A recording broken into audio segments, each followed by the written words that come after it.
વાત તદ્દન ખોટી છે. સદગુરુ નથી કર્યા એ તો હારામાં હારા છે.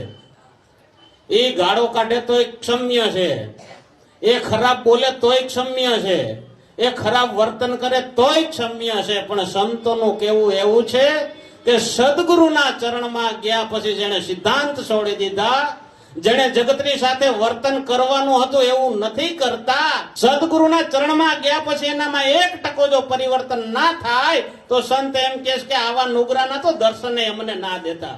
સાહેબ, ઓલાને તો ખબર જ નથી સત્ય શું છે, પરમાત્મા શું છે, જ્ઞાન શું છે, ધારાઓ શું છે, એને ખબર નથી એટલે બિચારો બકવાસ કરે છે, ગાળો બોલે છે, વર્તન આડો અવળું કરે છે, આદર ભાવ નથી એનામાં, વાણી વર્તન સારા નથી, ખોરાક સારો નથી, કારણ કે એને તો બિચારાને ખબર જ નથી.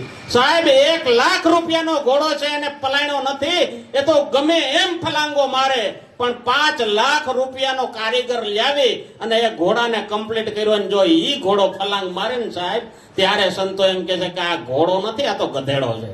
એટલે સદગુરુના બાળકને આ ઠપકો આપેલો છે કે નુગરો કોને કહેવાય કે સદગુરુના ચરણમાં ગયા પછી ધારા છોડી દીધી ને એને નુગરો કહેવાય. અને એના પુરાવા તો સંતોય કહે છે. જો સંતોય નથી કહેતો કે દુર્યોધન આડા ઓજો ડુંગરા, મારા સંતોને મળીએ મોટા મોઢ.